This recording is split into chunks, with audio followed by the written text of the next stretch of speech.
नमस्ते दोस्तों। आज हम कक्षा 7वीं बसंत भाग 2 पाठ संख्या 15 सूरदास के पद पाठ के अभ्यास के प्रश्न उत्तर करेंगे। तो आइए वीडियो को शुरू करते हैं।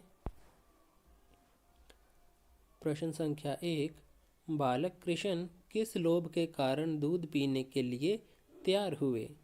उत्तर है, यशोदा माँ बालक कृष्ण को लोभ देती थी कि यदि वह नियम से प्रतिदिन दूध पिएंगे तो उनकी चोटी भाई बलराम की तरह लंबी और मोटी हो जाएगी। कृष्ण अपने बाल बढ़ाना चाहते थे, इसीलिए वे ना चाहते हुए भी दूध पीने के लिए तैयार हो गए।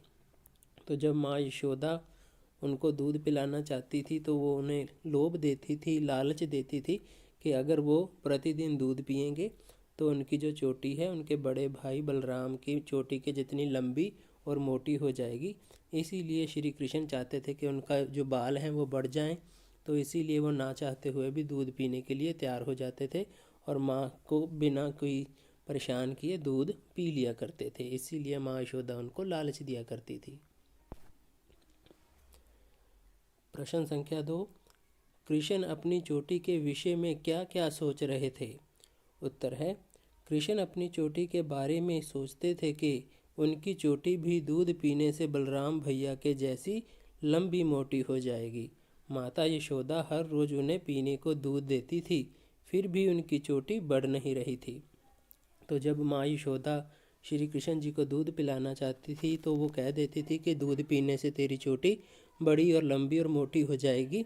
तो लेकिन श्री कृष्ण जी ये सोचने लगे कि वो बलराम भैया के जैसी चोटी चाहते तो थे, लेकिन वो प्रतिदिन दूध पीते थे, लेकिन फिर भी उनकी चोटी बड़ी नहीं हो पा रही थी। तो इसीलिए वो सोच में डूबे हुए थे कि उनकी चोटी क्यों नहीं बढ़ रही। माँ यशोदा तो उन्हें प्रतिदिन दूध पीने को देती है, फिर भी चोटी बढ़ क्यों नहीं रही है।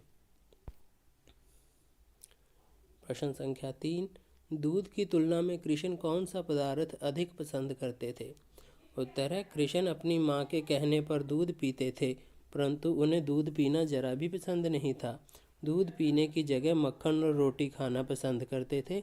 माँ के बार बार दूध पिलाने के कारण वह मक्खन और रोटी नहीं खा पाते थे। तो भगवान श्री कृष्ण जो बाल रूप में हैं उनको माखन बहुत ही प्रिय है। तो वो माँ यशोदा के कहने से दूध पी तो लेते थे, लेकिन उन्हें दूध बिल्कुल भी अच्छा नहीं लगता था।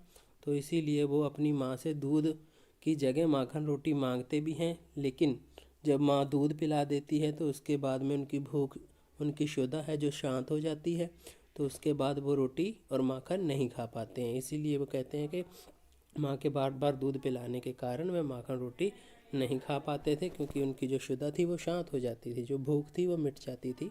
तो इसी कारण वैसे उनको सबसे प्रिय, दूध से भी अधिक प्रिय जो खाद्य पदार्थ था प्रिय, तो वो था माखन। प्रश्न संख्या 4, तय ही पूत अनोखो जायो पंक्ति में ग्वालन के मन के कौन से भाव मुखरित हो रहे थे? उत्तर है, ये शब्द ग्वालन ने यशोदा से कहे।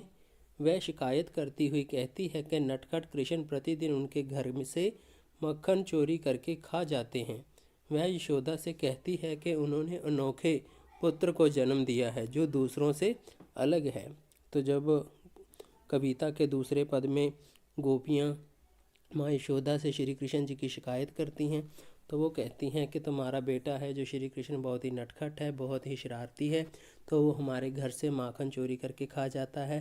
तो उन्होंने कहा कि ये जो आपका पुत्र है जिसको तूने जन्म दिया है वो दूसरों से भिन्न है, अलग है। तो ऐसा अनोखा बेटा जिसको तूने जन्म दिया है, तो तय ही पूत अनोखो जायो।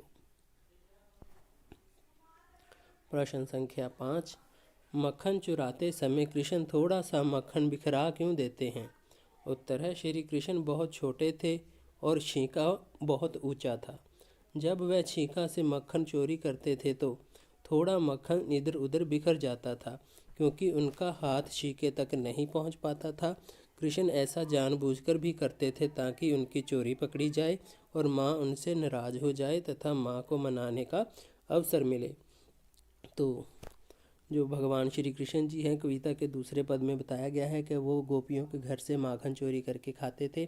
तो गोपियाँ जो हैं अपने माखन की मटकी ऊपर छीके पर टांग देती थी, तो जो श्री कृष्ण जी थे वो ओखल पर चढ़ के या किसी और तरीके से वो माखन छीके से उतार लेते थे, लेकिन उनकी आयु बहुत ही छोटी थी और मटकी भारी होती थी। तो जब वो माखन छीके से लेते थे तो उनके हाथ से माखन गिर जाता था। कभी कभी वो जानबूझ के भी गिरा देते थे, क्योंकि जब शिकायत माँ यशोदा तक पहुँचेगी और माँ यशोदा नाराज़ हो जाएगी और फिर वो माँ यशोदा को मनाएंगे। तो उनको माँ यशोदा को मनाने को बहुत ही चाव था। उनको माँ यशोदा से जब रूठ जाती है तो उनको बड़े ही प्यार से मनाते भी थे। तो इसीलिए वो जानबूझकर कई बार माखन गिरा देते थे और कई बार उनके हाथ से सच में गिर जाता था। प्रश्न संख्या 6, दोनों पदों में से आपको कौन सा पद अधिक पसंद आया हो और क्यों? उत्तर है, दोनों पदों में से मुझे पहला पद ज़्यादा पसंद आया। जो ही सूरदास जी ने भक्ति रस में डूबकर बाल सुलभ व्यवहार का मनमोहक चित्र प्रस्तुत किया है, वात्सल्य रास की सुंदर अभिव्यक्ति की है। बालक श्री कृष्ण का अपनी माँ से शिकायत करना बड़े सुंदर ढंग से बताया गया है। सूरदास जी द्वारा रचित पहला पद बहुत ही सुंदर है। इसमें सूरदास जी बहुत ही भक्ति रस में उन्होंने ये पद की रचना की है। इसमें उन्होंने माँ यशोदा द्वारा श्री कृष्ण के वात्सल्य के सुंदर अभिव्यक्ति प्रकट की है। तो इसी में श्री कृष्ण जी माँ यशोदा से जो शिकायत करते हैं उसको भी बड़े ही सुंदर ढंग से बताया गया है। तो इसलिए जो पहला पद है वो ज़्यादा पसंद आया है।